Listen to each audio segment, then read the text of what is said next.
Hello, everyone. Just getting the webinar started. So give everyone a couple minutes to get in and situated before we get started.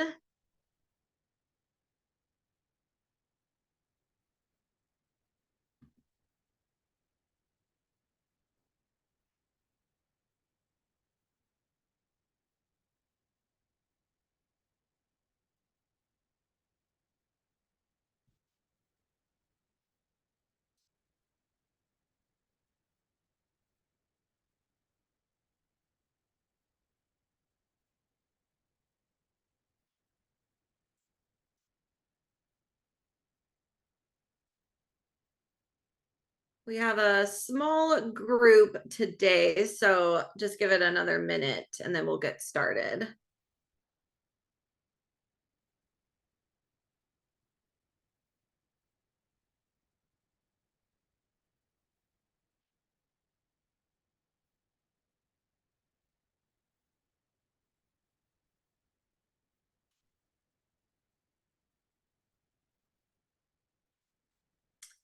All right, we are going to go ahead and get started now. So welcome everyone to the overview of the updated annual filing system for GAAP governments. My name is Kaylee Paggio, and with me today is Vivian Vandenberg. We're both on the local government support team here at the State Auditor's Office. We're very excited to bring you this virtual training to walk through the updates made to the annual filing system. And we will go over the agenda in just a moment, but first we have a few webinar housekeeping items to go over. On your Zoom panel, you should see a Q&A button. Please use that to send us any questions you have during the webinar. You may also see a chat button, but this is not monitored, so please make sure to use the Q&A button so that we are able to see and address your questions. But with that, if we did send an email yesterday with a copy of today's presentation slides along with some other handouts, if you did not receive that email, you can also find them attached in that chat button, or just let us know in the Q&A and we can resend that email to you. And then just a reminder that this webinar is not CPE eligible, but we will have 5 polling questions throughout to help us gather information and keep everyone engaged, since this is virtual and sometimes keeping engaged in a virtual training is difficult. So hopefully that helps break it up. And then lastly, when the webinar ends, a brief survey will open in your internet browser. This is just 2 questions asking what is something that went well today and if there is anything that we can improve on for next year. And here is our agenda of what we will be talking about over the next 2 hours. We will start out by providing a little background on the overall project of updating the filing system. Then we will have a high-level overview of the different components of the annual report and the various reporting requirements. Since this is only a 2-hour webinar, we won't get into the detail of preparing these components, but it will give you an idea of what each one entails.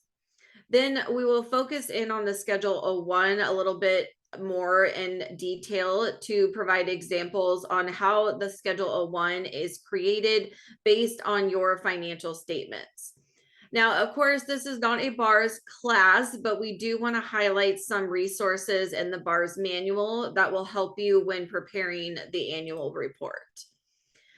Since, of course, the primary focus of today's training is introducing you to the new and improved filing system, we will spend majority of this time navigating through the system and how the annual report components are filed and how to use the new features that we've built.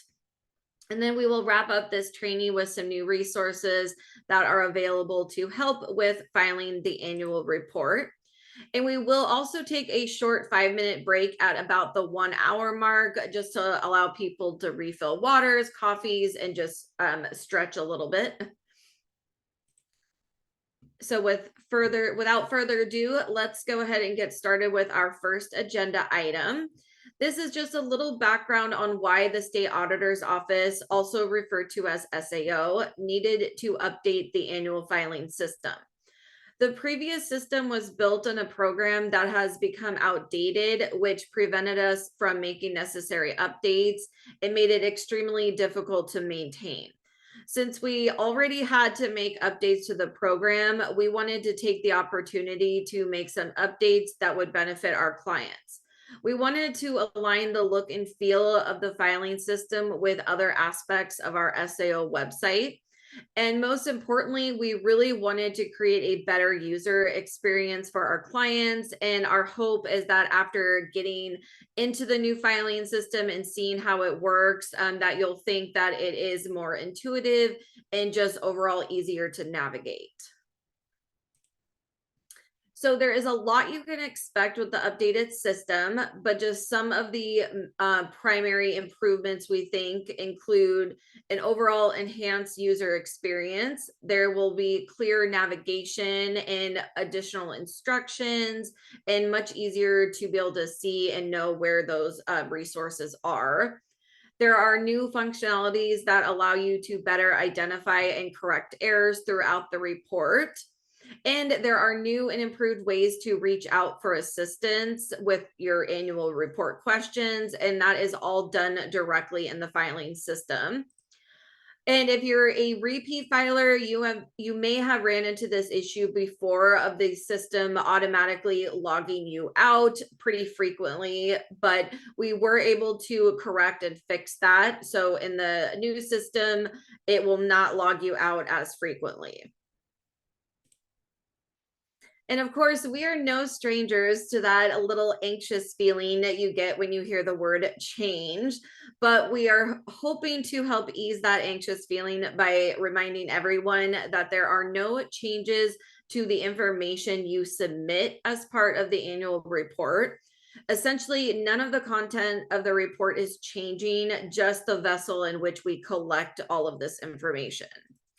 Now, with that, there are very minor formatting changes to the Schedule 09 and Schedule 17, which we will talk more about during our navigation through the filing system. And the only component that received any actual content changes was the Schedule 20, and that applies to a very, very small number of local governments, and we'll touch on that more later on. So the next agenda item is the overview of the annual reporting requirements. Just a reminder that this is very high level and not every component will be applicable to your specific government. We will give a summary of what each component entails and who it may apply to. And that actually brings us to our first polling question. So this is a great time to see how those polls work.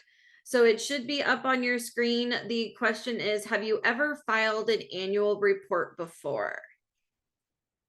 And with these, we usually leave them up about 30, 60 seconds, give everyone a chance to submit their responses. And these are really helpful for us to know who's with us today and get some information.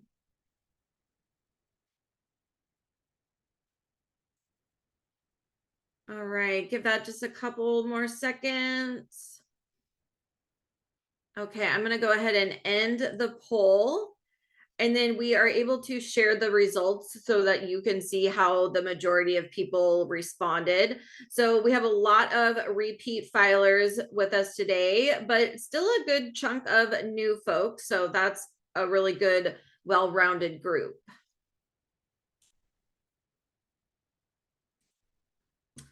Okay, continuing on.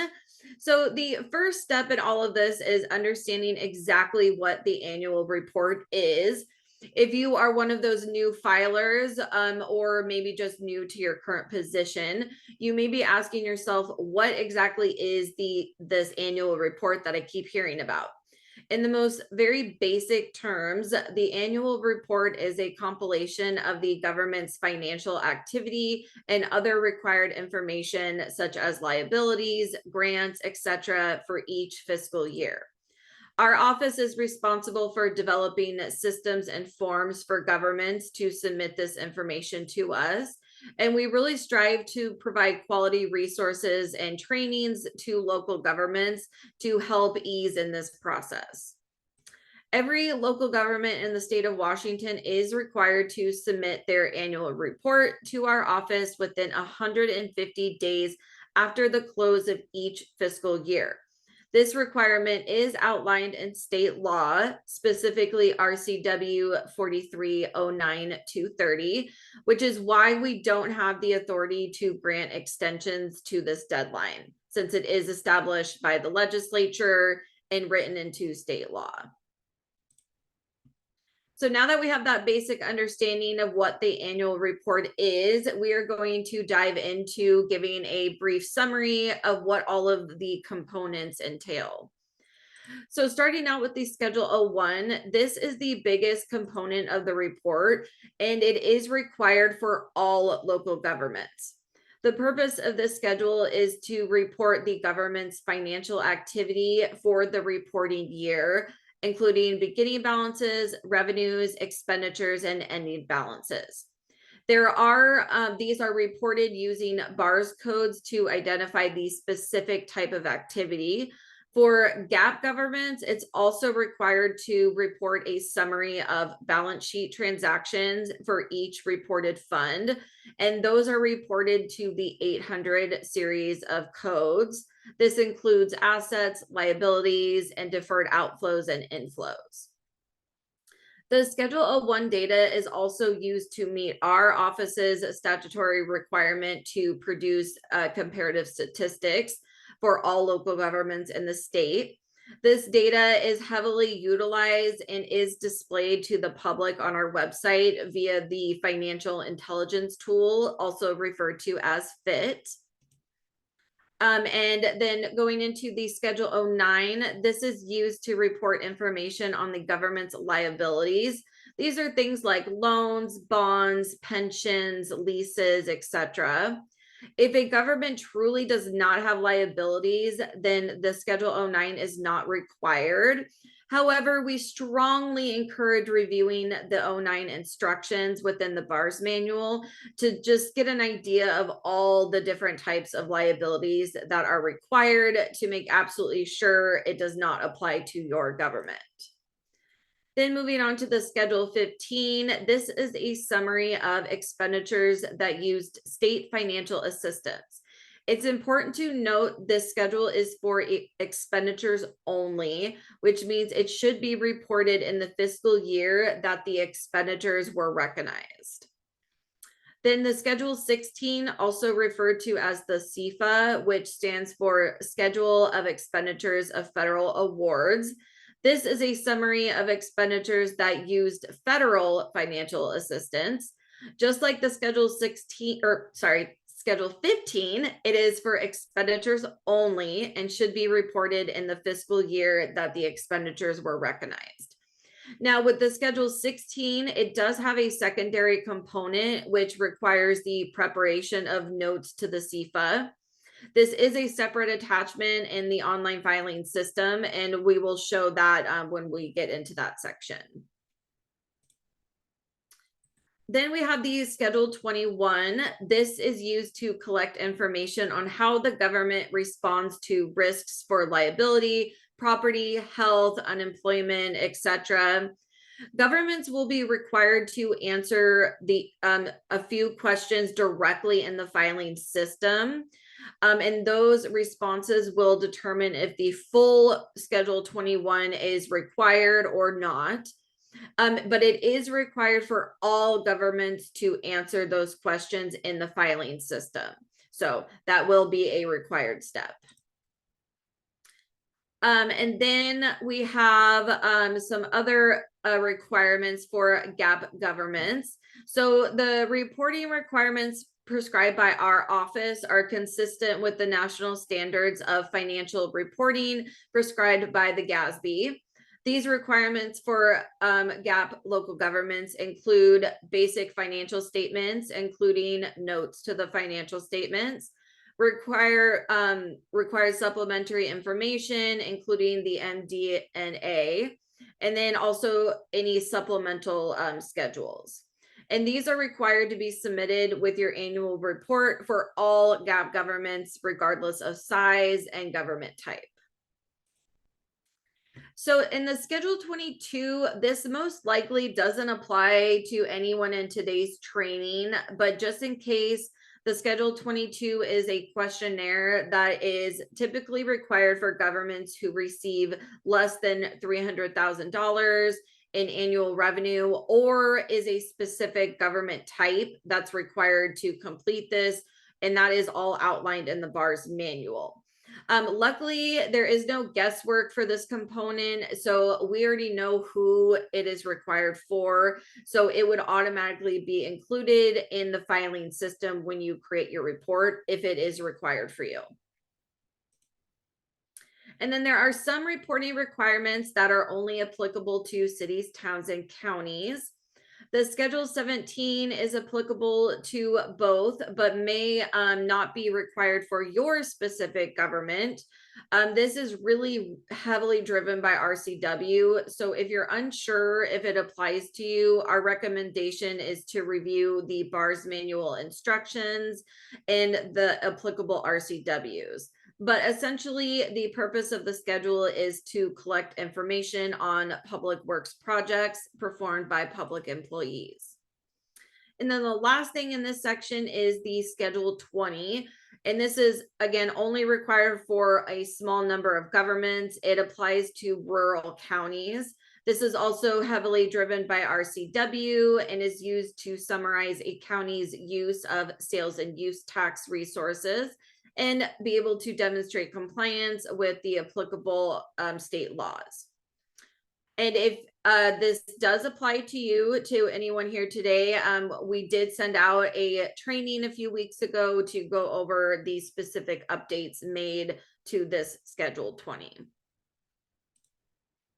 And with that, we are going to circle back to the Schedule 01 and go over the crosswalk process.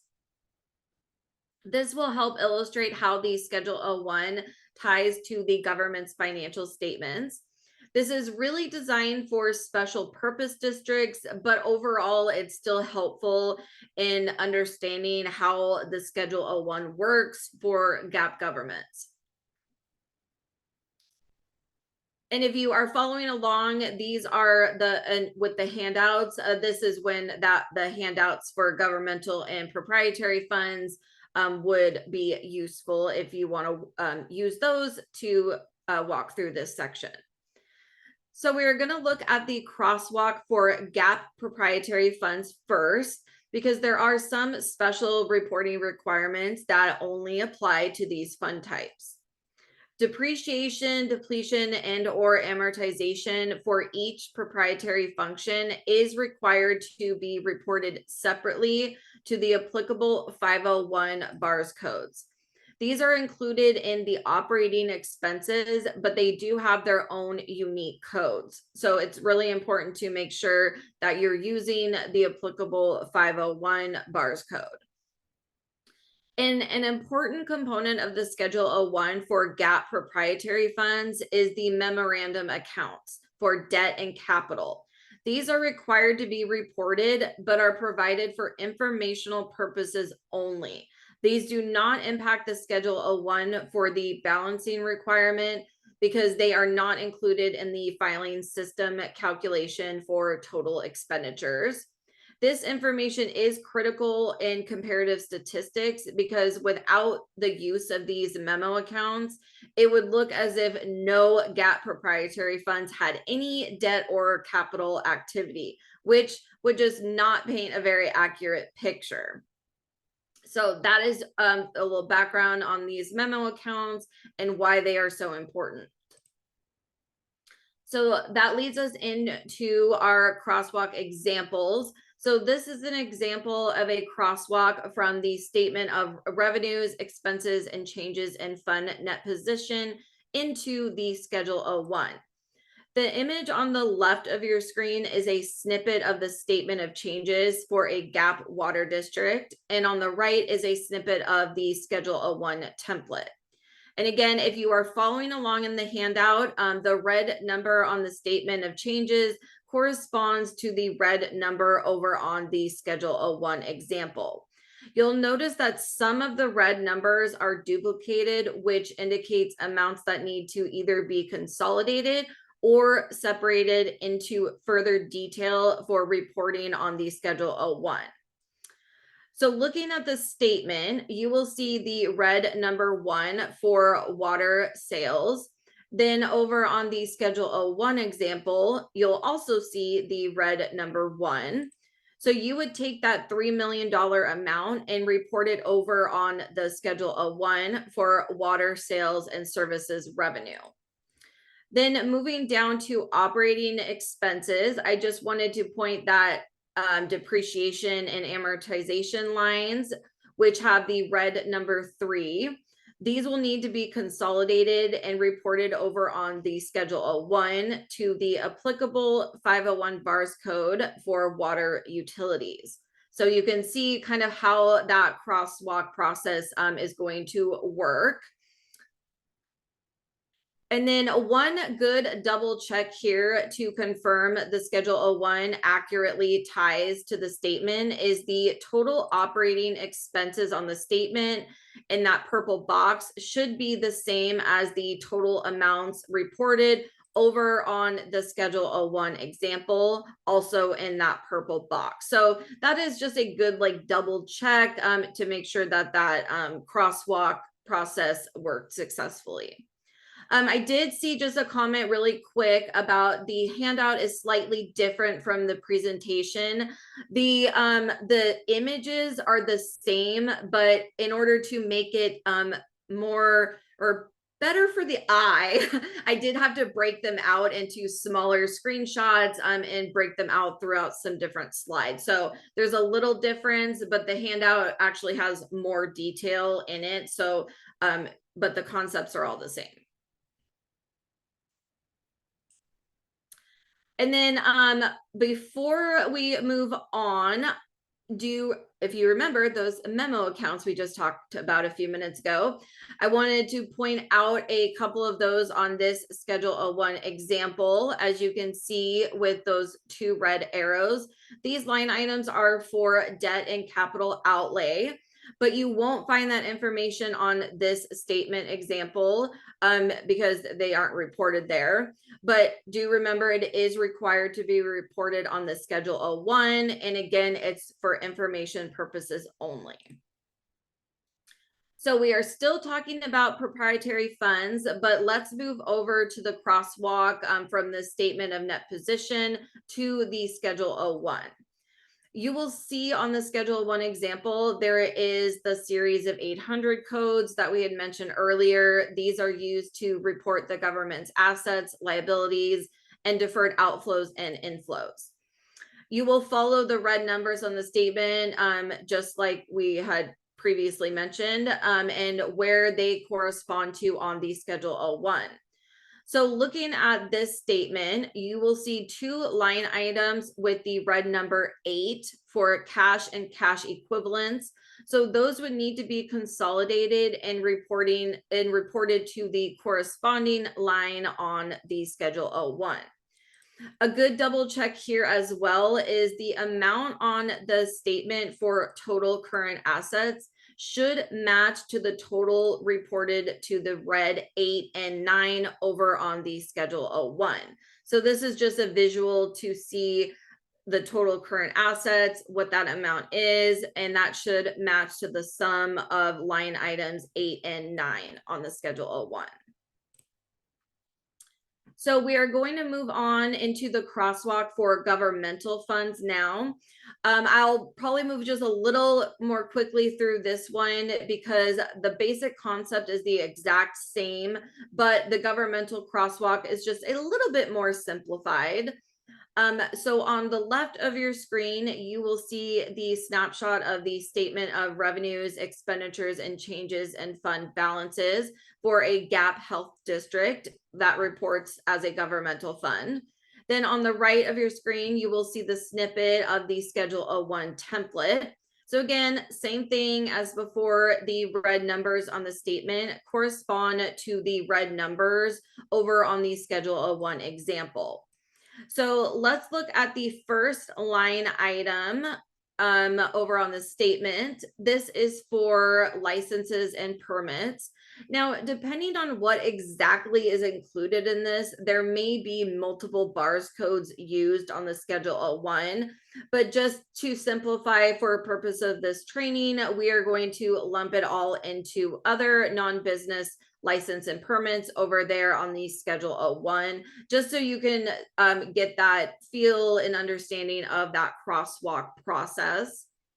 And then moving down to expenditures. So depending on your specific statement, these might be at a higher level of detail than what is needed for the Schedule O1.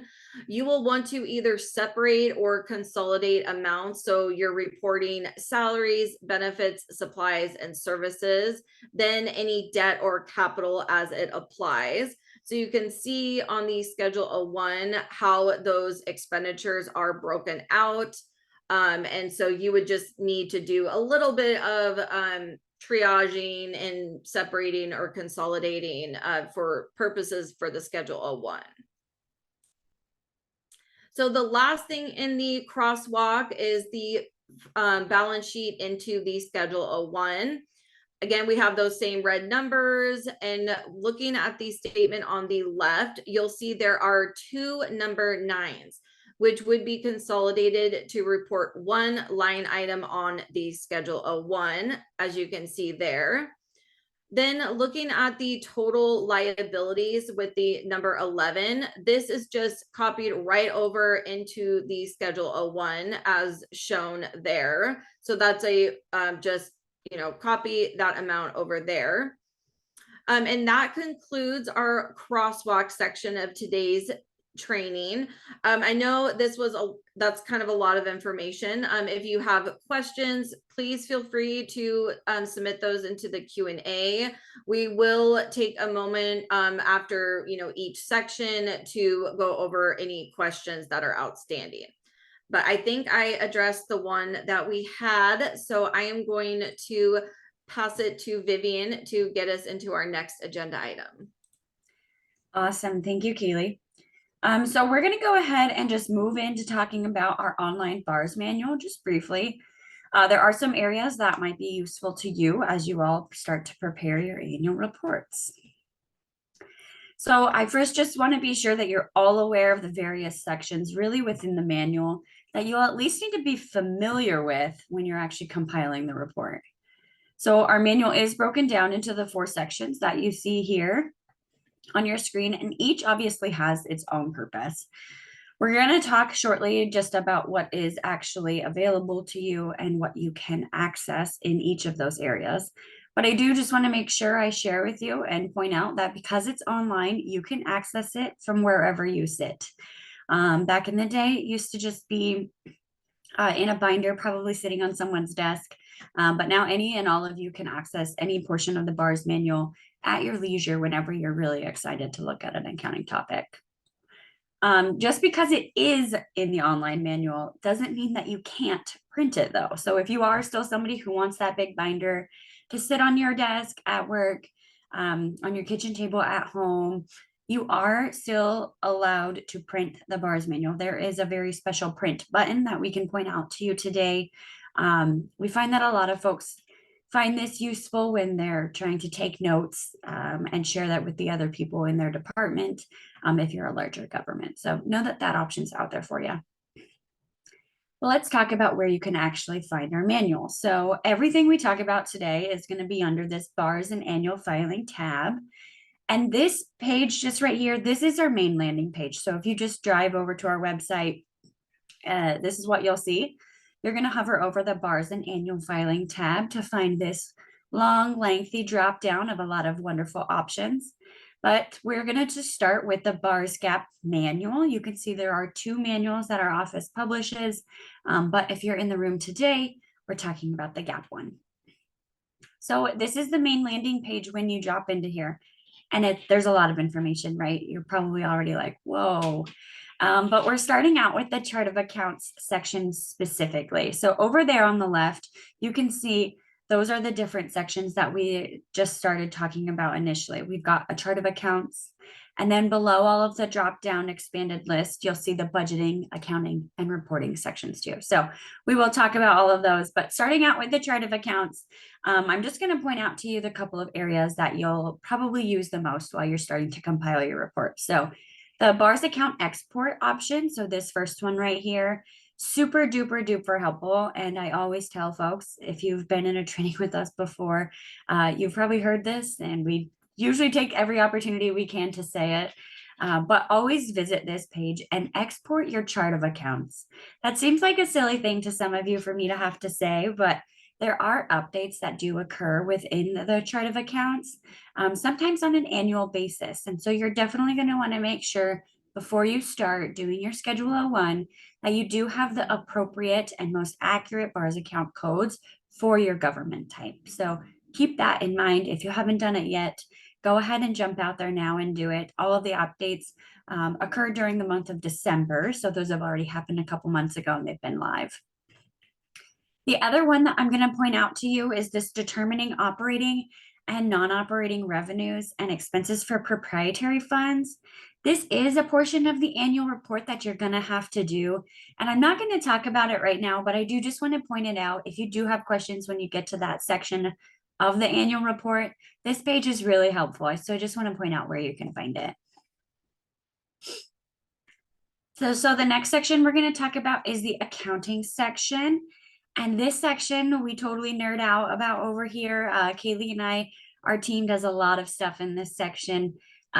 I could talk about it for probably an entire class longer than you all want to sit here for.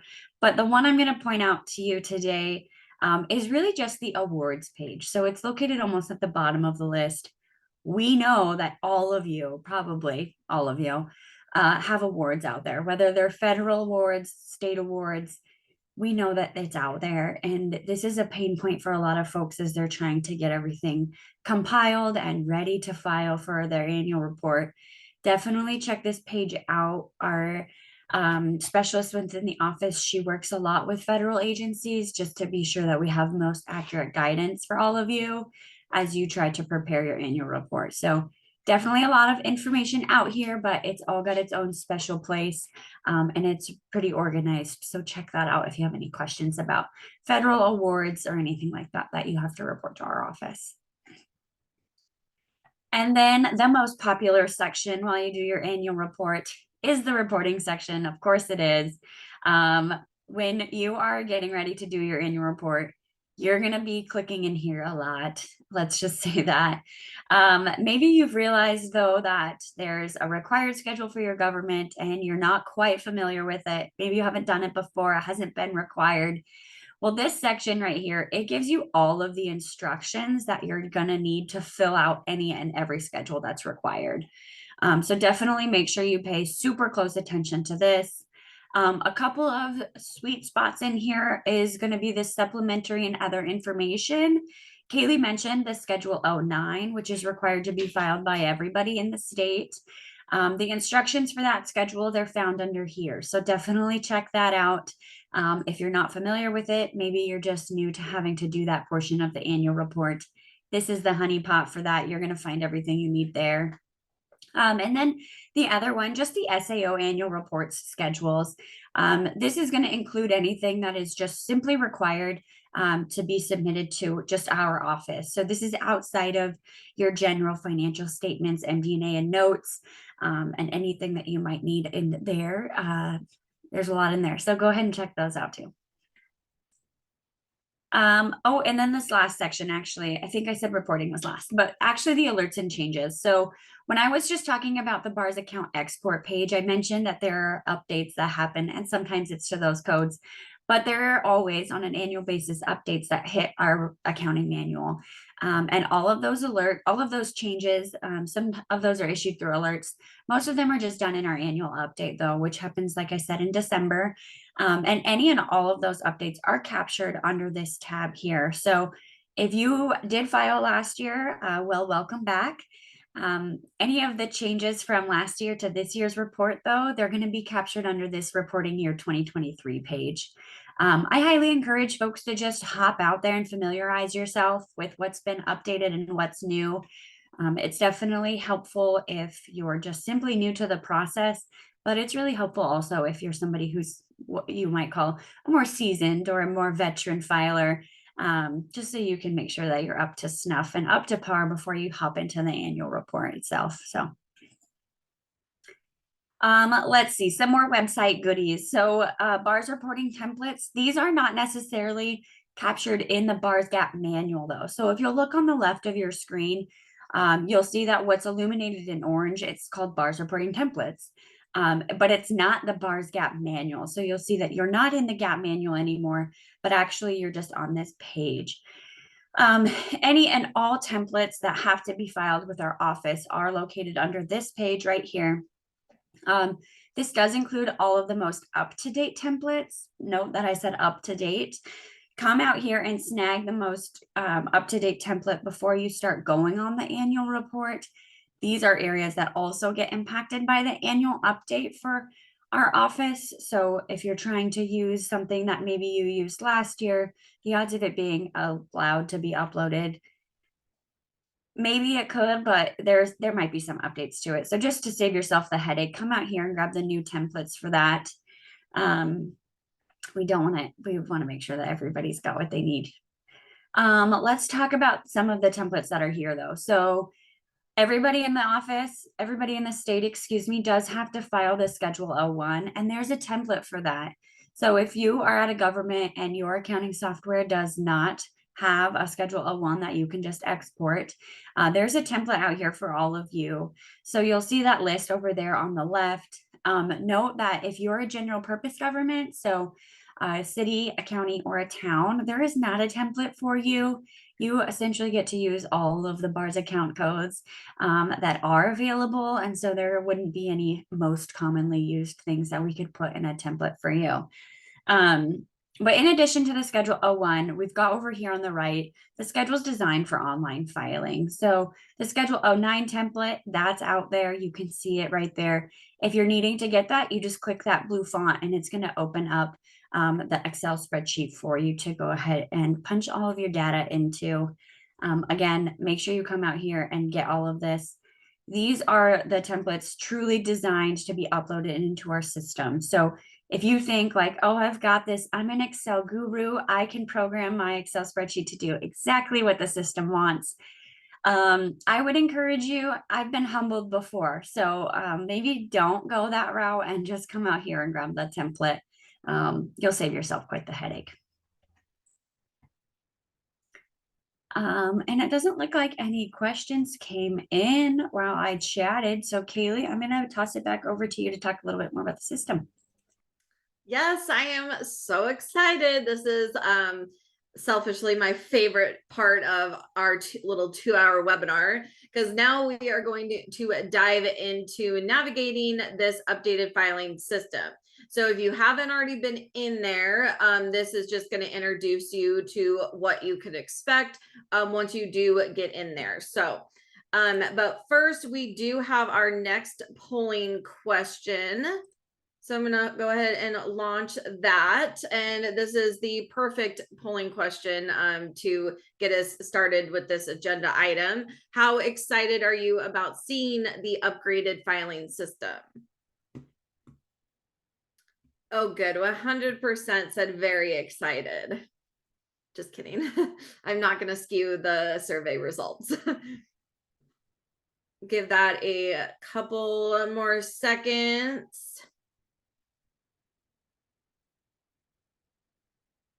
Okay, I'm going to go ahead and end that poll and share the results really quick. So majority though did say very excited. That's awesome. And then if you are just now learning about it, that is okay because this is going to give you all the information that you need. And don't worry if you are feeling a little nervous. I am hopeful that you will feel very excited to use the new system once we go through everything. Okay, so the first step is logging into the online filing system. So if you are on our homepage, sao.wa.gov, you're going to click Client Login in the top right corner of the web page where that orange arrow is pointing. That's going to take you to this page. You are going to click Login with SAW. Local governments are required to log in with their Secure Access Washington user credentials. And then for this audience, just ignore the Active Directory option. That is only for state agencies. So after you click Login with SAW, you will be redirected to their webpage and you will enter in your user credentials and follow the fun steps of multi-factor authentication. Now, if you've forgotten your username or password since the last filing season, you can click either the forgot password or forgot username and just follow the steps to reset that information. I do just want to clarify here really quick that we at SAO unfortunately do not have the ability to view or change passwords or usernames or anything of that sort, since it is all done through SAW, which is Secure Access Washington. But we can help if there's access issues to specific governments and that type of thing. So once you log in and get through all of that, you will be redirected to our online services landing page. From here, you will hover your mouse over annual report filing and click annual reports. That will take you to the annual report homepage. But before moving on, just one tip here is if you've previously accessed the filing system, but now when you log in, you don't see the annual reporting tab, or maybe you see some options that are saying you have to input your government and associate your account. But if you've already been in the system, that's just a good indicator that something went awry during the login process. So feel free to reach out and we can make sure that you have the right access set up with your account. So as I mentioned, then you will get routed over into the annual report home page. This will list all your current and prior year annual reports for the governments that your account is associated with, and only going back to fiscal year 2020. Now for this presentation, this is an admin view. And so when you log in, you will only see your government's annual reports. And then when you're ready to create your new report, just click the button in the top right corner of the page. And that is going to open up this pop-up window. And your government name should automatically populate. But if you are associated with multiple governments, you will need to select the correct one from the drop-down menu. And then the year should be defaulted to 2023, since that's the fiscal year we're filing for right now, for those calendar year end governments. And so before we dive into the entire filing system, I just want to go back and take a closer look at the dashboard on the annual report homepage, because there is a little dashboard now for each year's annual report. And this is definitely something new that was improved on in the upgraded system. So the dashboard on the left, you will see the unlock icon. This will be displayed for reports that have already been submitted. To open a report for edits, you will need to unlock it first. Now, if the unlock icon is gray, that means an audit report has already been published by SAO. And for that year, so you would just need to reach out to your audit team for a manual unlock. But we still are able to do it. They just need to approve it and make sure that it's not going to impact anything on their end.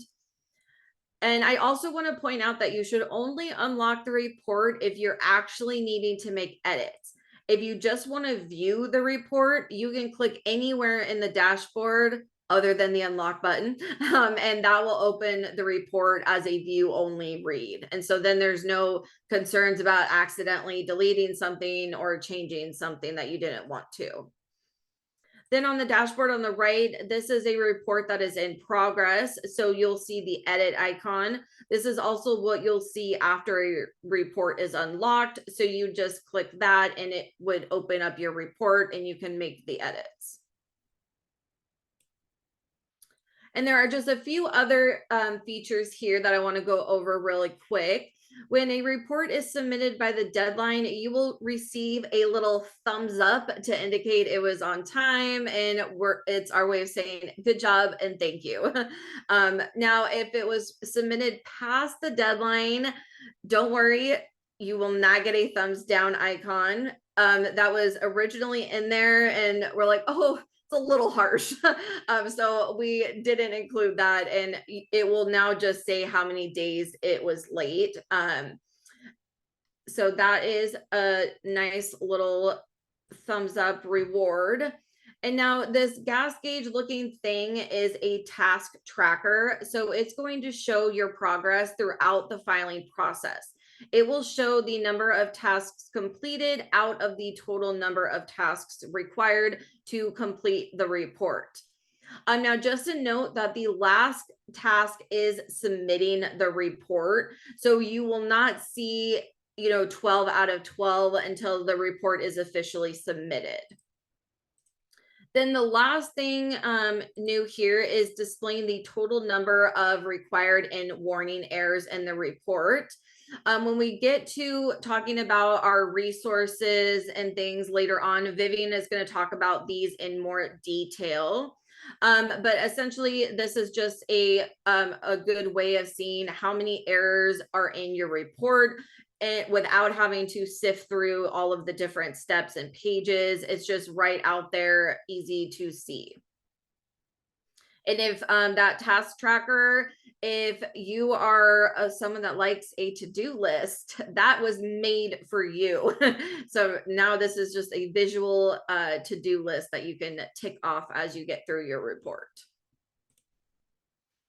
And then, as I mentioned earlier, we have improved the overall navigation of the filing system to be more uniform and easier to identify which components are completed where in the system. The annual report components are broken out into different modules, and there are steps or sections within each module. The module and step title will be in orange text to clearly show what page you're on. Every government will have these same modules, so it's going to be very uniform. It's easier for us to help clients. We can all know exactly where you're at in the process. I will say though that cities, towns, and counties, you will have one additional module at the very end for the Road Street report, which is required by WashDOT. So just that's one unique thing for those government types. And then remember that task gauge I was just talking about? This is always going to be displayed at the top above the navigation panel. And this will update automatically as you complete tasks. So it's always going to be there visually. You can just, and it will update as you go. And there are also buttons to download the report and get help, which are also always going to be displayed above the navigation panel for easy access, and you can access that at any point in the process. So with that, let's take a closer look at those buttons. First is the download button. This is where you can download a component of the annual report, or there is an option to download the report in its entirety into one PDF. This is all live data. So what that means is you can download any of these, including the download all, at any point during the filing process. If you've been a previous filer before, you may remember that the print all function was only available after you submitted the report.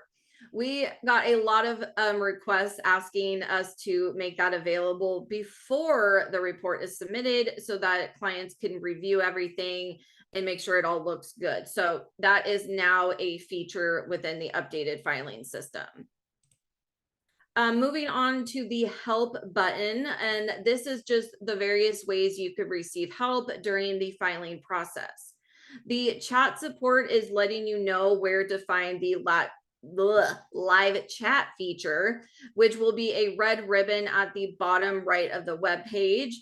If you are new to filing, this is similar to an instant messenger where you can chat with the SAO filing specialist on your annual report questions.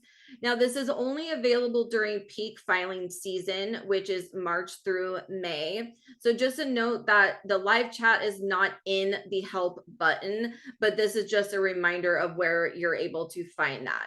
But if you've been a previous filer, it's going to be in the same place as you've seen in previous years. Then there is a link to our SAO help desk. This is where we would recommend submitting questions that are more technical, accounting and reporting questions, maybe related to compliance or like federal awards. There's a lot of complexities to that. So that's when we would refer you to the help desk. And then lastly, but the best part here is a new feature that I'm really obviously excited about. And it's already been working out great for our clients who have already been in the filing system. But under contact us, you can type in your annual report questions and click send email, and it will automatically go to our filing support inbox, and a filing specialist will respond to you. We will know who you are based on the annual report the question is sent from. And when a specialist responds, it will go to the email address of the person's account that submitted the question. So for example, if Jane Doe from Adams County logged in, created the report and had some questions and sent us those questions via this email option, we would know that it came from Jane Doe with Adams County for their 2023 report. And so the email address would go to Jane's email address that is associated with her login account. So now it's time to actually get into the navigation of all of these different modules. So the first module is titled Government Information. On the left of the screen, you'll see what fiscal year you're reporting for. Then below that is a question asking if the government is reporting activity for the fiscal year. The answer is always defaulted as yes, because it's really uncommon for a government to have zero activity. It's even less common for our GAAP governments. So most likely this probably doesn't apply to anyone here today, but just in case, there is an info icon there to provide more details and instructions on that. And then on the right of the screen, you will see your government's information, such as official government name, billing address, audit liaison, and your basis of accounting. If any of that information is incorrect, go ahead and click that blue button that says request for updates to government information.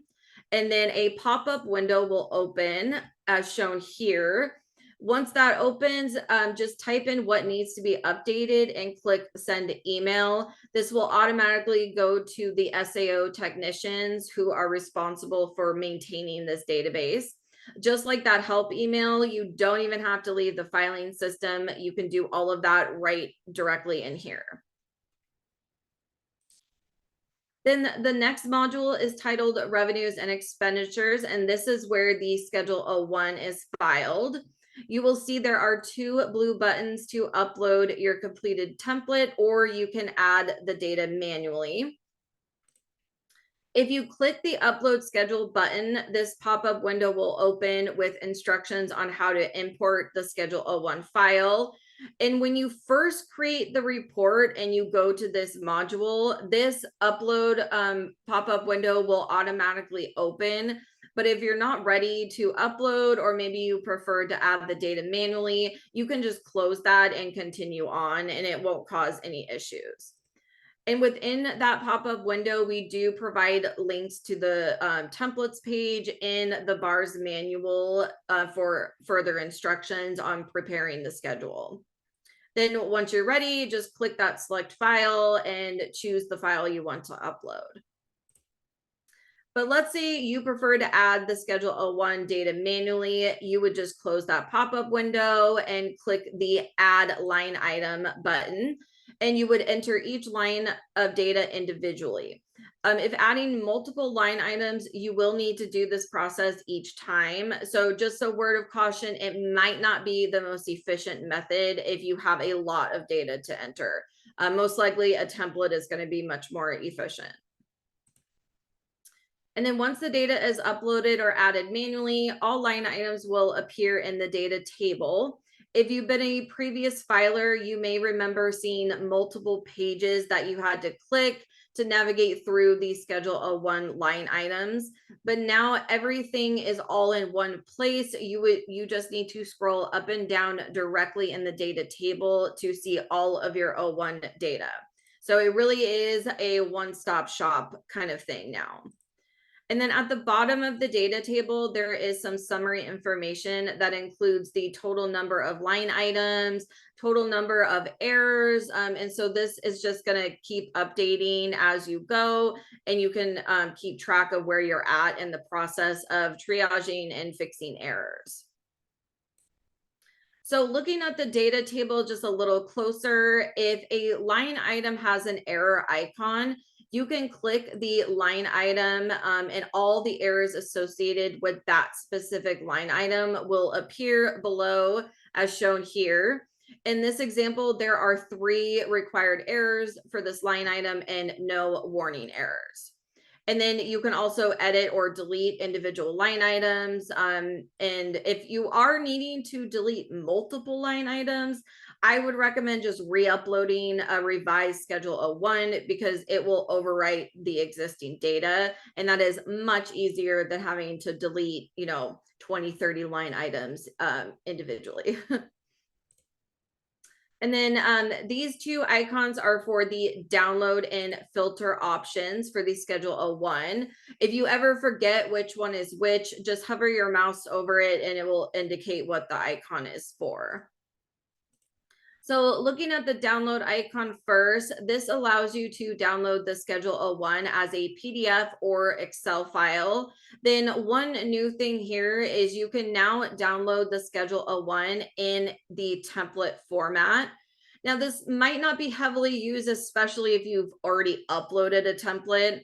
But for those of you that may add the data manually, this could be really beneficial if you're just like, okay, never mind, I do want to use a template. You can just export it and it will be formatted, ready to re-upload. And so the primary difference between the Excel and the template files is that the template is formatted for successful upload, whereas the Excel is more professional with the headers, government name, etc.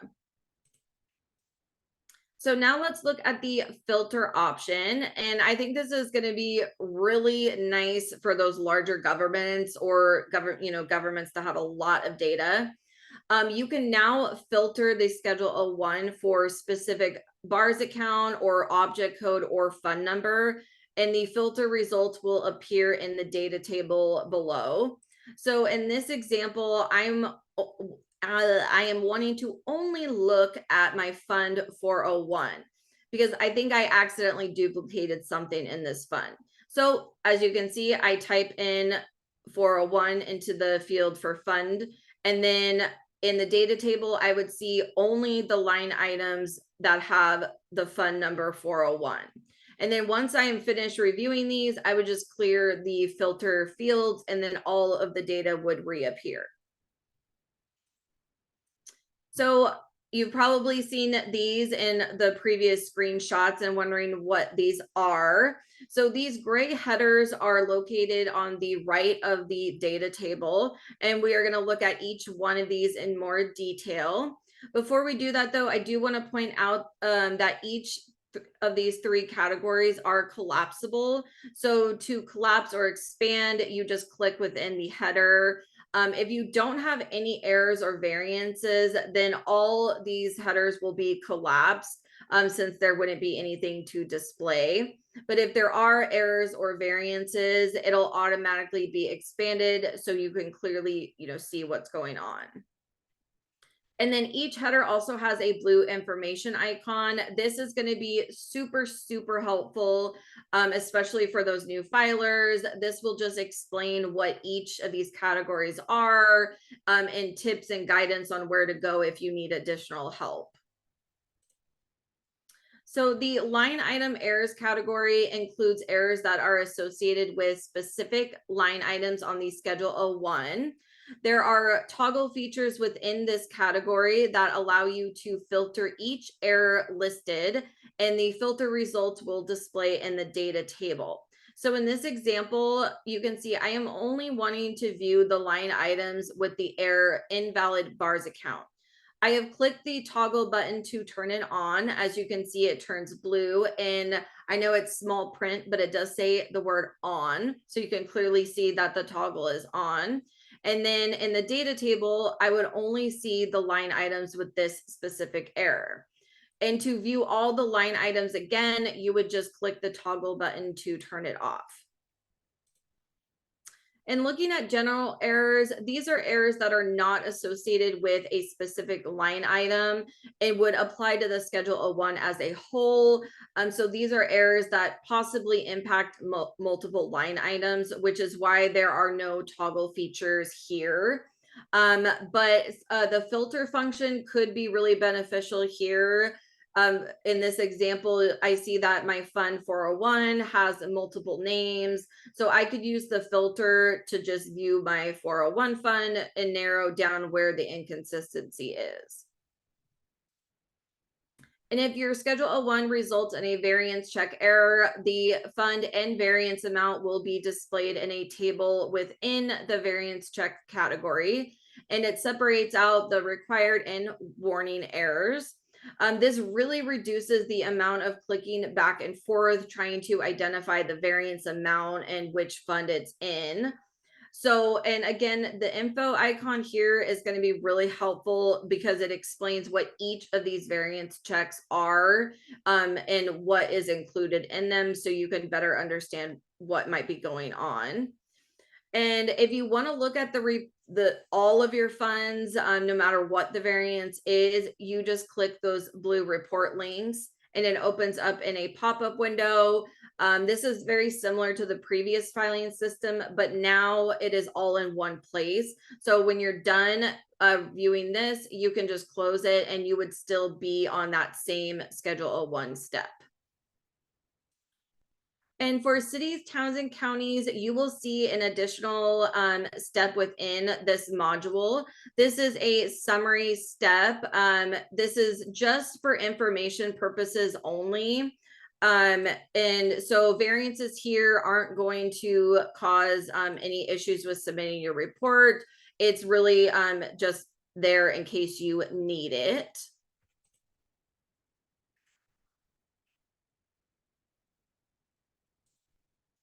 And with that, let's go ahead and just take a little break real quick to give everyone a chance to just get up, stretch, refill waters. So let's meet back here about 2:07. So just a quick 5-minute break, and then we'll continue on. Thanks.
Hello, welcome back. I don't know about you, but I was just telling Vivian that had to have been the quickest 5 minutes ever. I didn't even get a chance to stand up, so that flew by. But we have lots of fun stuff still to go over. But we did get a question during the break that I just wanted to pause and talk about really quick. So the question is, can you work on any component of the report, or do you have to go in order of the modules? Can you bounce around? This is a great question, so thank you for asking it. You can bounce around. There is no requirement to file these components in order of the modules. For the purposes of this training, we are just going to go in order of everything, but you don't have to as you're filing. You can just do whatever you are ready to file and fill out that day. So yes, definitely flexibility is there. All right, I think that's it for questions right now. So we will continue on. We are still in the revenue and expenditures module, but now we are getting into an additional step within this module that is only applicable if you're reporting enterprise funds on your Schedule 01. This step lists bars codes reported in enterprise funds on the 01 that are not defined as operating or non-operating in the BARS manual. So for those codes, you are required to identify what amounts are considered operating and or non-operating based on your financial statements. The sum of the two fields must equal the total in the amount column. And the amount in the amounts column is directly pulled from the Schedule 01. So just to kind of draw your eyes in, this is where I am talking about where you would indicate which amounts are considered operating and or non-operating. So little closer view, you would, this is just an example. So that 17,000 in the amounts column, that's pulled from the Schedule 01. And then I would input what of that amount is operating. In this case, it's all operating. So I put that 17,000 in there and then a 0 in the non-operating field, because remember that it does have to equal the amount in the amounts column. And then at the bottom, there will be a summary to display the total amounts of operating revenue and operating expenses, along with the calculated operating income or loss. These amounts should match to the financial statements and are based on what was reported on the Schedule 01 and what was indicated as operating in the fields above. So this is all on one page. If you've been a previous filer, you may remember that this was broken out into a few different steps. So one of our primary goals, you will hear us continue to say, is that we wanted more of a one-stop shop feel. So less clicks. Vivian always tells me, I say less clicks all the time because that was the one thing I really wanted. And then there is an info icon, as you can see, circled red. If you click on that, then this box will appear. This is just a little description.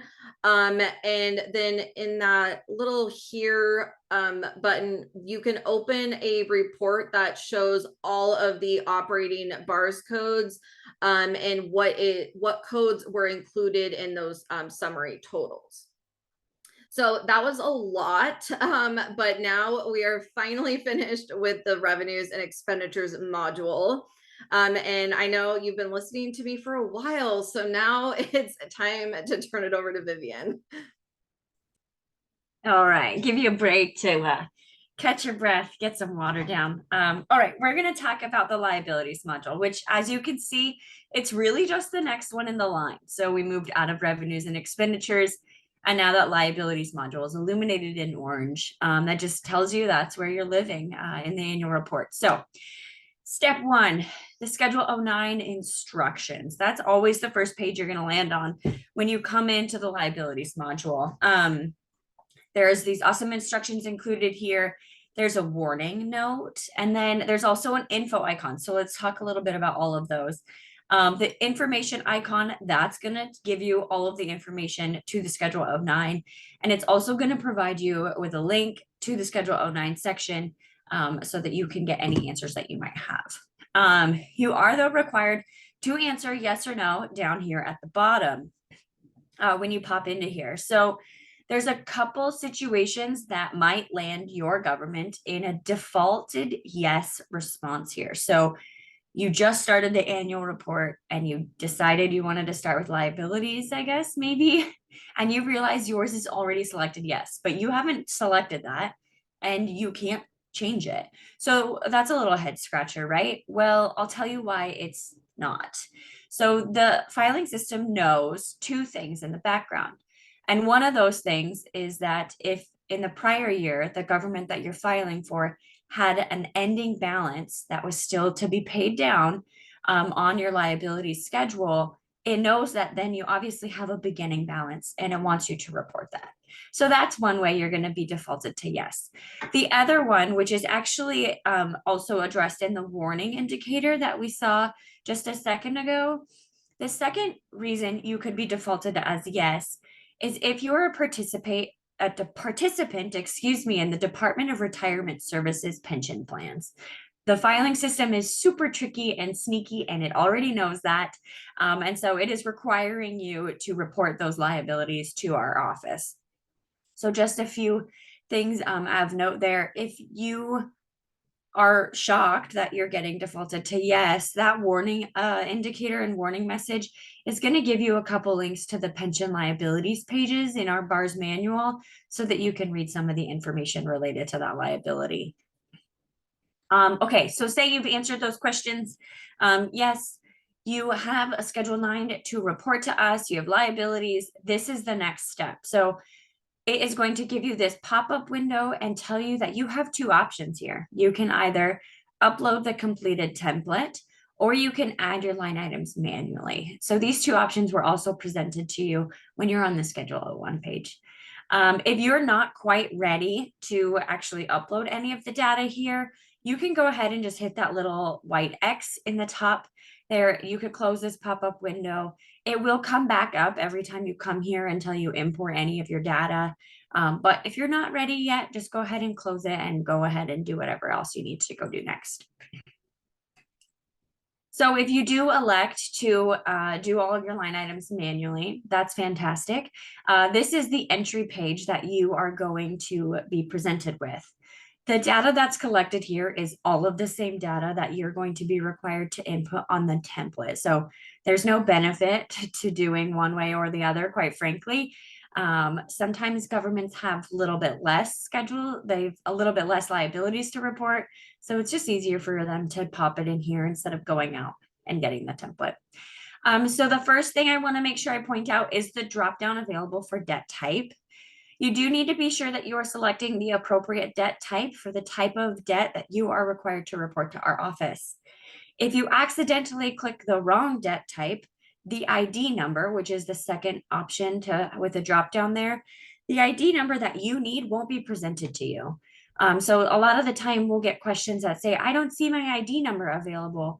And usually the first thing I'll say is, well, go ahead and change the debt type because you might have selected the wrong one. Usually that does the trick and it gets you what you need. So just watch out for that if this is the route you take. There is a slot then for the beginning balance, additions, reductions, and then an ending balance. You'll see the asterisk over there for the required fields. You'll see the maturity date. This one is blank here because it's the net pension liabilities, which is included in the bottom box there. And we obviously know that there is not a maturity date for pension liabilities in total. So everybody's got a different retirement date, which is fantastic.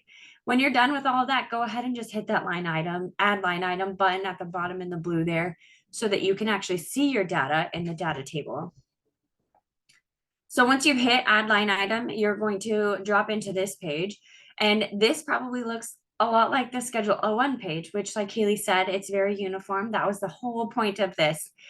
So over there on the left, that's all of the data that you have uploaded. Whether you uploaded it in the template or you put it in the box we were just showing you. So you added manually, all of your data will be in here. Over on the right side, those are your line item errors, and then below that are any of the variance checks. So again, very, very similar to the Schedule O1. There is the toggle option also. So if you're just wanting to see what lines you have that have errors on them, you can go ahead and turn that toggle on.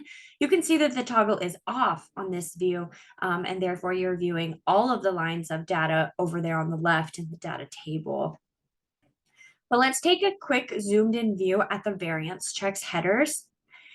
So this is just a little zoomed in view of what we were seeing over there on the right side of the screen. So you can see line item errors. This screenshot, it doesn't have any line item errors, but there are some variances identified in the bottom right under the variance check reports. If you've been around for a while, these are the same 3 available reports from the previous filing system. So there is no change there. But the thing that has changed that I think all users will really appreciate is when you click any of that blue font to open these reports, it's going to open this cool report viewer for you.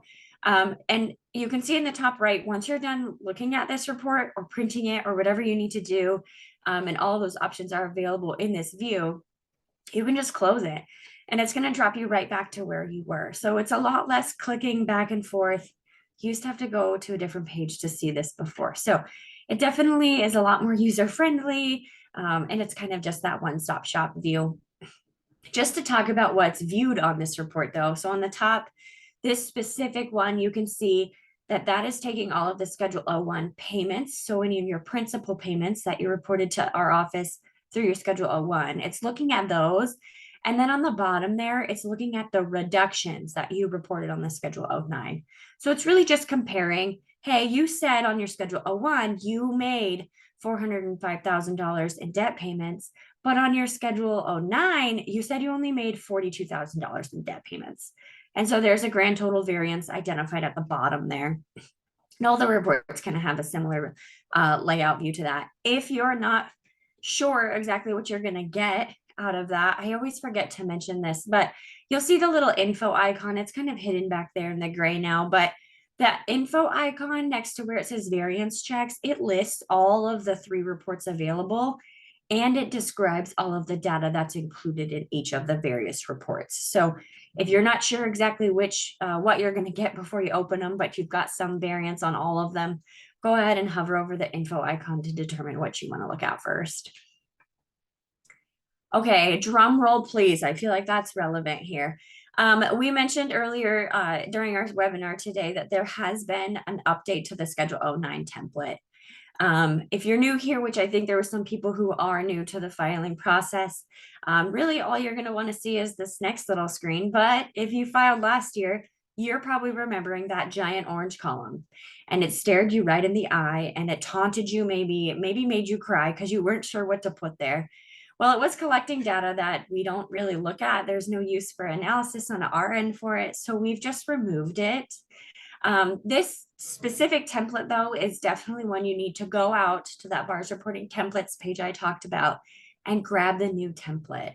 If you are trying to use the same template you used last year, it's not going to pick up the right ending balance column, and you will have a flag on every single line of data that you put in your data table for the Schedule O9. Don't do that. It's a huge headache, and it's kind of frustrating to just see a bunch of flags after you've worked so hard. So that's all we've got for the liabilities module. We're going to jump into the grants module next. So again, just like the O9 and the O1, the first page is the grant instructions. We always start with instructions. There's information icons with guidance on what's required for each of these schedules, and any links to templates and VARS manual instructions also. You are required to select yes or no for both the Schedule 15 and 16. If yes is selected, then the corresponding page header, it will appear as you can see here. So the Schedule 15 and 16 are both selected yes. And across the top next to grant instructions, you can see a special step for each of those. However, if neither of those apply, or maybe just one of them doesn't apply, and the answer were to switch to no, the corresponding header would disappear. So if you decided, actually, we don't have state grant expenditures, and you selected no, then the only other 2 options you would have would be the Schedule 16 federal and the notes that are related to that specific schedule. So the filing system does these tricky little updates. When you go though into the schedule 15, again, the first thing that you're going to see is this import box. So go ahead, select whether you're going to use the completed template from our page, or if you want to add your line items manually. Both are options here. But again, if you're not ready to do that, just close the box and you can go to the schedule 16 instead. If you do elect to add your line items manually, this is the window that you're going to be seeing. Again, it's the same exact data if you're using the template. There has been a really awesome improvement on this specific page though. So you'll see at the top there in the grantor column, grantor entry space, whatever you want to call it, we've typed in the word commerce. So this specific government, they got some state grant funding from the Department of Commerce, and they can't remember the BARS code, which is that 7-digit code. If you're counting the digits on your screen, it's 7 digits. They don't know the BARS code, which used to be what was required here. So you'd have to find that BARS code. But the schedule one that happened so many steps ago, you don't remember. So now you don't have to remember, which is so fantastic. You can just type in, I know it came from Commerce, and then it gives you the 2 options that are available that include the Department of Commerce in them. So it's a pretty nifty little update that I really like. Again, once you get your data included into here, the left does include all of the data that you said that was going to be on your schedule 15.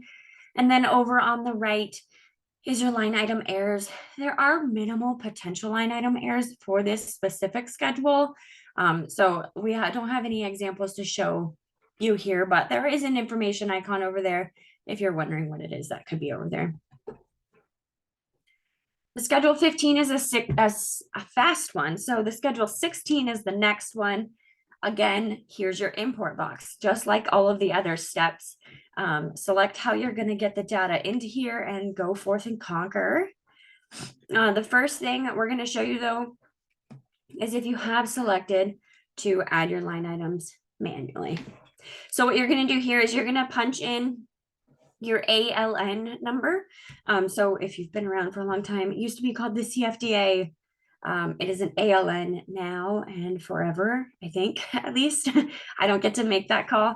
But once you type in your ALN number, so you can see this one is 21.027, it's going to go ahead and it's going to populate the federal agency name and the federal program name. Could you imagine if you had to remember both of those individually?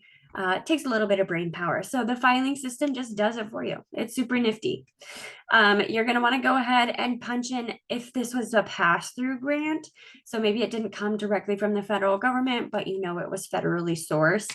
You'll want to put in the pass-through agency name and whatever it is that your grant number that came on that specific contract in the corresponding cell. A required entry is the total amount. So you can see the total amount for this one was $25,000. And then footnote references. We'll talk about the notes in just a second, but if you do have a Schedule 16 to report, there is a related notes template that you're required to fill in. So go ahead, keep that in mind, that each exact grant that you're reporting on the Schedule 16 has to have a footnote reference included for it. And then the pass-through to subrecipients. I don't know if anybody's familiar with this, but some folks used to try to put yes or no here. Oh, just saying like, yeah, I passed it through to a subrecipient, but that's not what this is looking for. It's actually looking for how much you pass through. So we do have that opportunity to provide this upgrade for all of you in the new filing system and let you all know that it is a numeric value that we're looking for here and not just a yes or no. Once you get all of your data in, I'm hoping you're really feeling like, man, she sounds like a broken record. This looks just the same as the rest of it. And that is, again, the entire point. Over on the right, though, you can see there's those line item errors and the toggle options.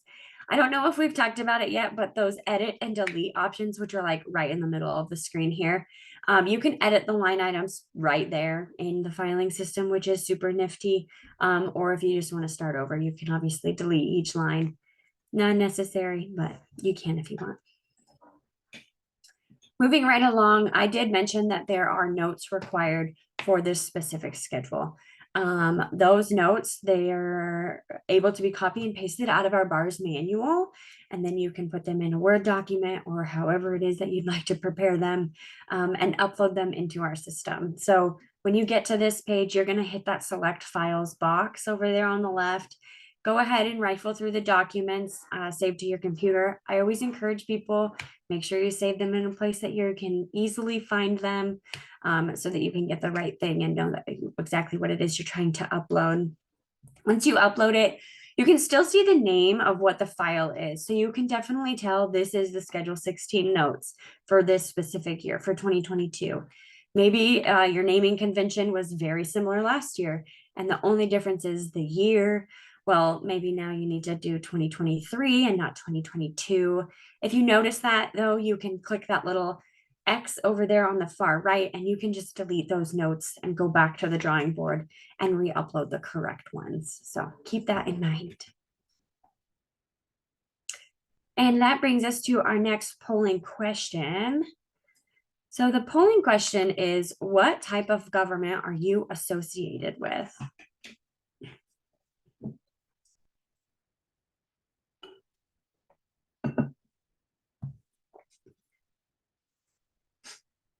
And I think we'll leave it open for just a second longer. This one's a quick one.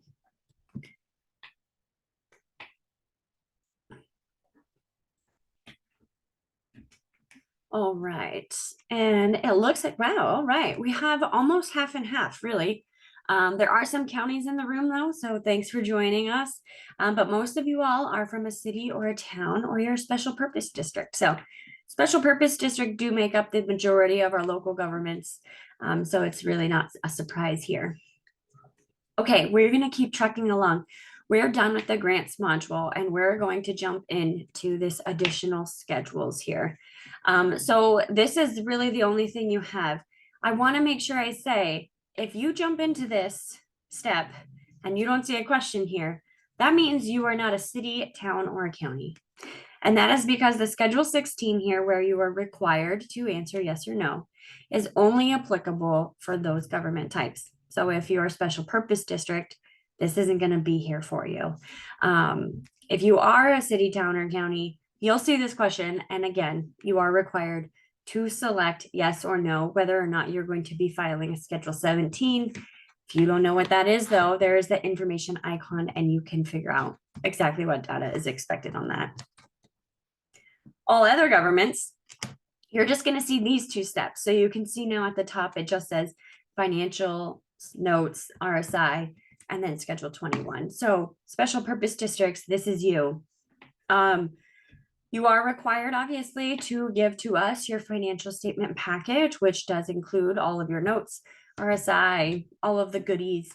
And this is the step that you're going to be uploading that on. So you can see the select file, very similar to the Schedule 16 notes I just talked about. Go ahead and hit that select file and get those uploaded in. Now, maybe again, you accidentally reattached your Schedule 16 notes here.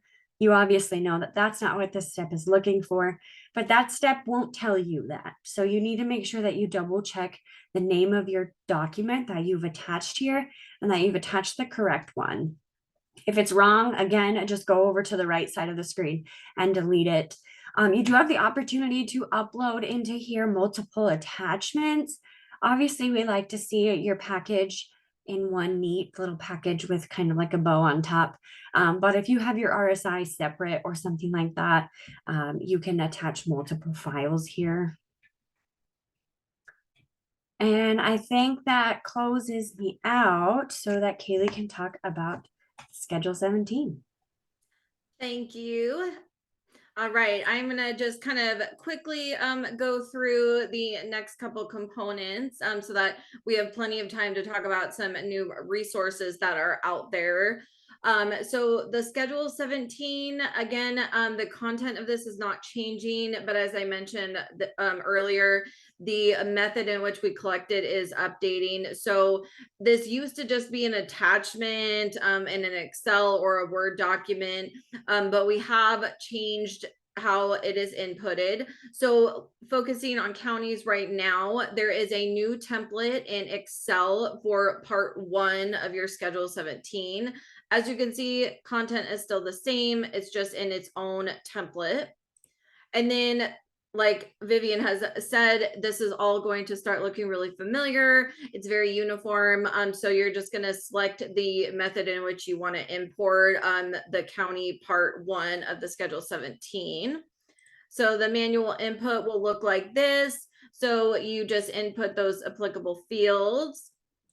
And then once the data is imported, there is a secondary component for counties. So if part 2 applies, you're going to check that box, and an additional fields will populate right below. So again, it's all on the same page.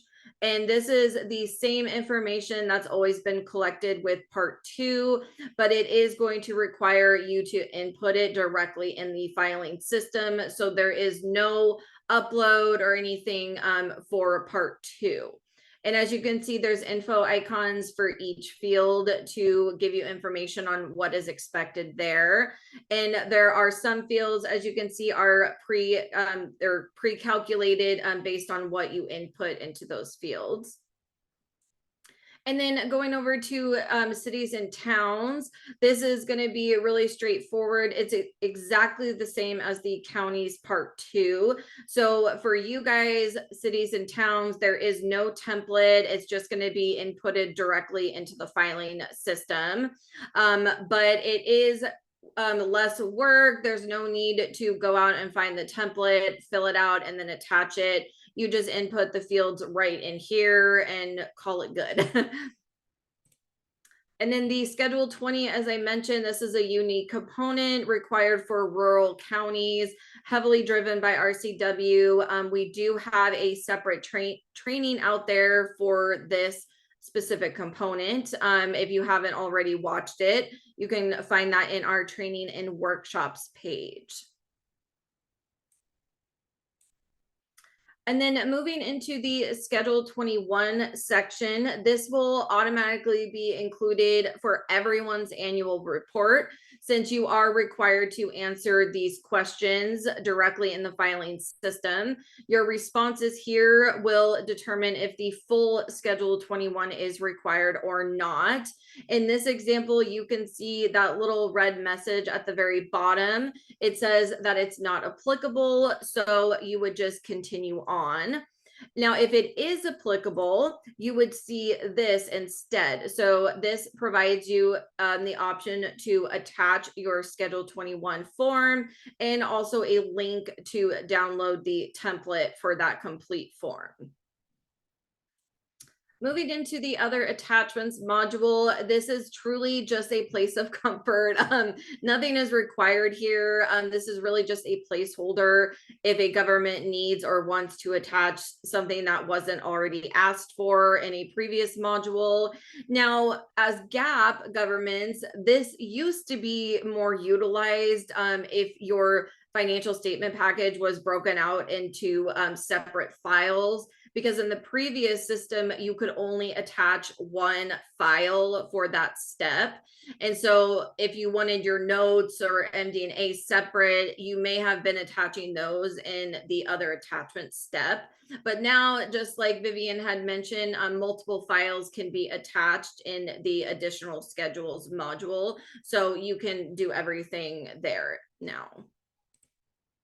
And now we have gotten to the submit report module. This is where you can see the final validation check. If there are any outstanding items that need to be completed, you can click fix errors and it'll take you to the module or section where that component is. But once everything is ready to go, the final validation check will be cleared and you'll be prompted to sign the annual report. This button generates your electronic signature with your name that is associated with the account and your email address. Multiple users can sign if needed. They will just need to log in with their own account so that it generates the correct electronic signature. This is basically the certification of the report. Now, this is nothing fancy. As you can see in the bottom image, this really is just your name and email address as the electronic signature. And then after you do all of that, you will need to click the submit button. That is one important thing. Oftentimes we will have a government who will sign the report but not click the official submit button. So just make sure that you do both of those. And then once you submit, you should see this message. This indicates that the report was submitted successfully, and you should also receive an email confirmation that your report was submitted. And as I mentioned earlier, for cities, towns, and counties, you have an additional module in your annual report for the road street report.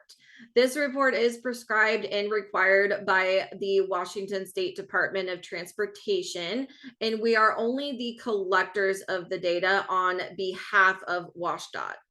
And the reason this module is after the submit module is because it is not part of our SAO annual report requirements that is due within 150 days after the close of each fiscal year. So you are now able to come back and complete this module without having to unlock your report. It is still generated based on the Schedule 01 data, but if edits aren't needed to the 01, then there's no reason that you need to unlock the report. You can just come in here, go directly to the road street module and complete that report there. And so that's the biggest change. If you remember in previous years, if you needed to complete the road street report, you would have to unlock the report. There wasn't a way to edit without doing that. So basic concepts of this are all going to be the same, just the layout is a little different. So I just want to briefly show you what these steps look like within this module. So you see here we have the revenues, transfers, expenditures steps. So you would input your street road revenues, and then the amounts in the Schedule 01 column are directly pulled from the Schedule 01.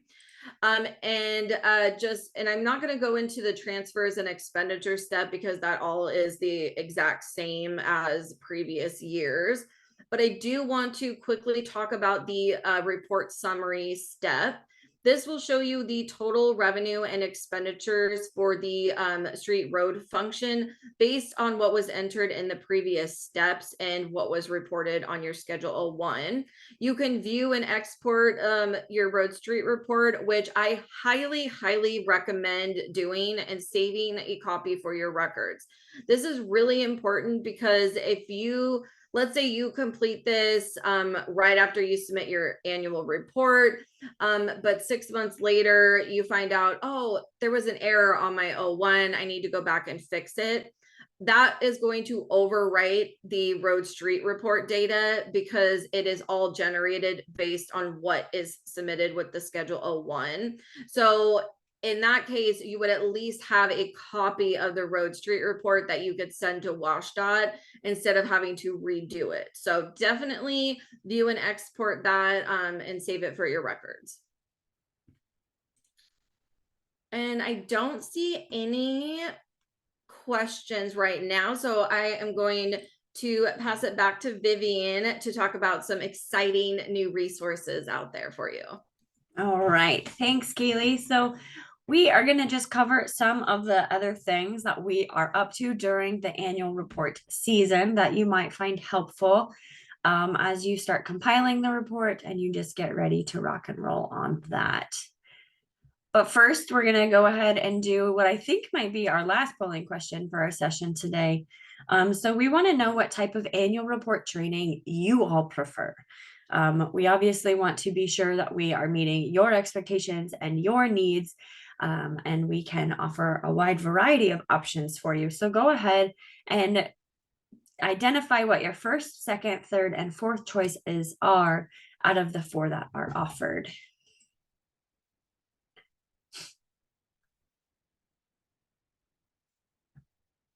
And because this one is a ranking one, we generally leave it open just a tiny bit longer than just the ones that are like, what type of government are you?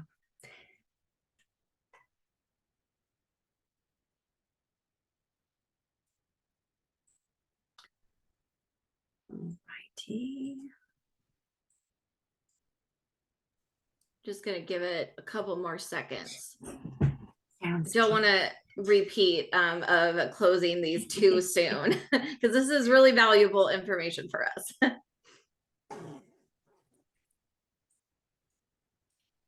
Okay, it looks like we got most of it, so I'm going to go ahead and end that poll for you, Vivian. Thank you, Kaylee. All right. Ooh, look at that. It's like a landslide almost. I love that so many of you love the live webinars. Thanks for joining us today. We really like to put them on. I see a lot of like the other categories are kind of similar though. A lot of people say that they really do like the recorded webinar, but some people, even though it's your third choice, you're all kind of like in that same area. And the written manual doesn't look like it's the most popular. A lot of you chose that as your fourth choice. So we appreciate your feedback. Thank you so much. We can get going now though. So let's talk about, like I said, what else we are up to in the next couple of months, really. So we do plan to continue to offer these webinars through April. So if you are sitting here today and you're like, this is so juicy, I need to send my so-and-so staff member to go listen to them talk about this, go ahead, send them our way. I'll tell you exactly where to send them in the next couple of slides, and they can come join us. There are 2 opportunities to visit with us next month. And then again in April, there are going to be 2 opportunities and offerings specifically for GAAP reporting governments. So definitely be sure to share that, get them over to us. Or even if you're like, I need to go back and listen to that one part, go ahead and re-sign up. It's a free webinar no matter how many times you come and attend. We won't send you an email until you've signed up for too many of these. So we like to see repeat people. Sessions that are available but they aren't live, those are going to be included in our e-learnings library, and I'll talk about some of the stuff we've got included in there. There's a lot of recorded trainings specifically about this topic in there, but a lot of other things too. When you popped into here today, this is a recorded training today, and this will be available there also. So back to the main landing page. This is where I started you all today. So under the bars and annual filing tab at the very bottom almost, you'll see that the training and workshops page is available there. So if you click that, you're going to jump over to here though. And this is where we're actually going to talk. So this is our e-learnings library. You can see it's broken down into those 3 bold categories. And the middle one is the annual filing system and schedules library. You can see that there's 3 recorded trainings available in there. And if you'd like to see what those are, you just go ahead and click that little plus button over there on the right and expand that specific library and see what we've got available to you. Because you can access these videos at any time, you can also just kind of click through those videos to see the exact sections that are most relevant to you. They're located out on our YouTube page. So as you know, you can fast forward through those. If you do have staff that are needing to do a certain portion of your annual report, I know that sometimes the annual report is a little bit daunting to take on alone. And so some of those sections are delegated to other people in your offices, which is fantastic. It's not fun to do it all on your own, I'm sure. You can email them the links to these trainings at any time, and they can also watch them. There's no exclusivity to this, to our e-learnings library. Other ways to get annual filing support. So on that same page, there's a whole section of annual filing training and support.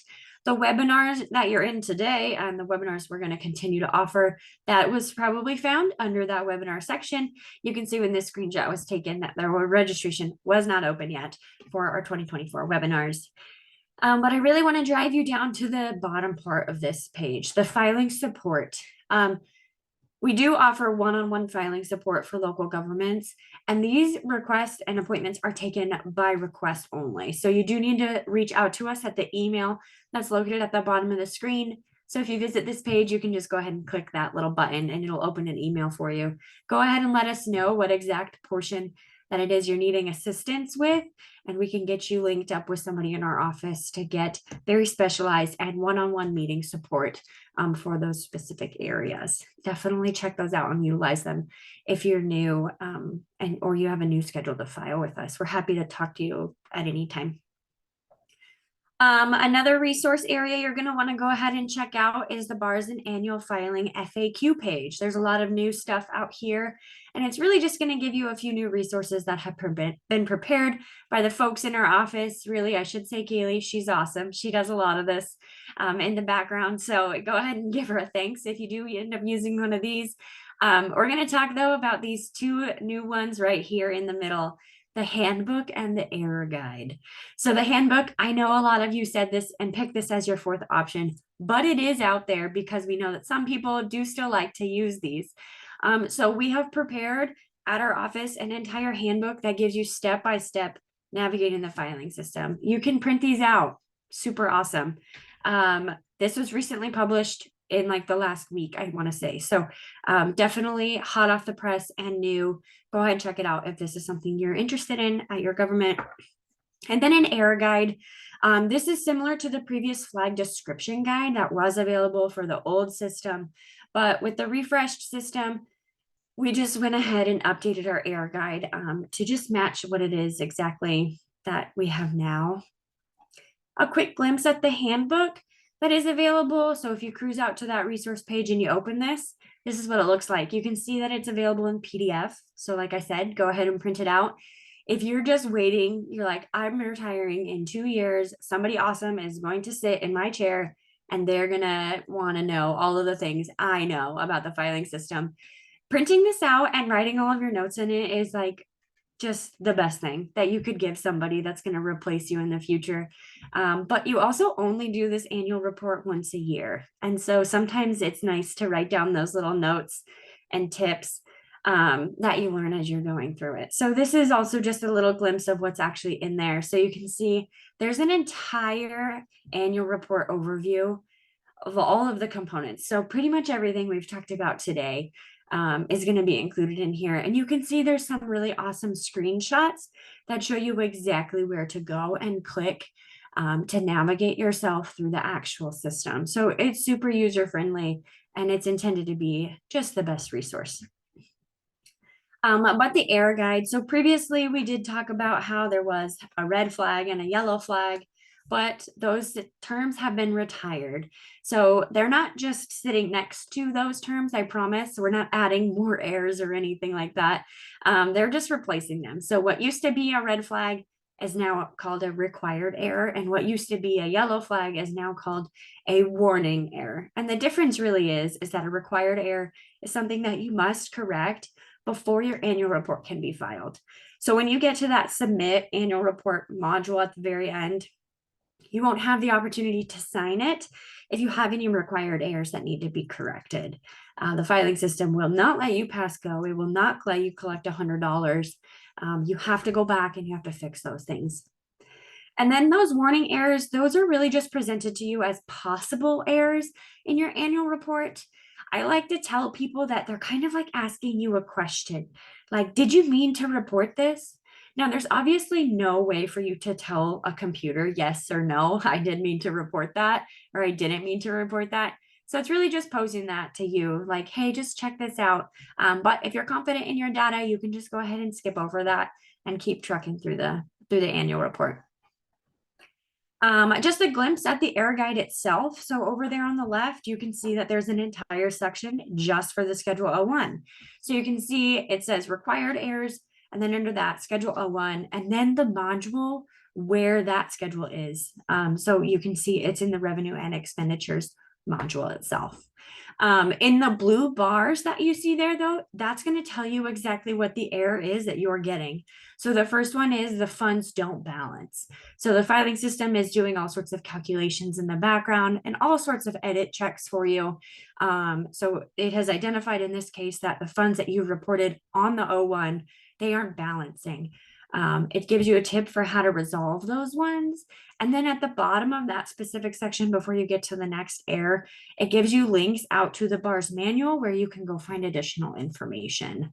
And this is going to be available for all of the errors that you could potentially get while you're filing your annual report.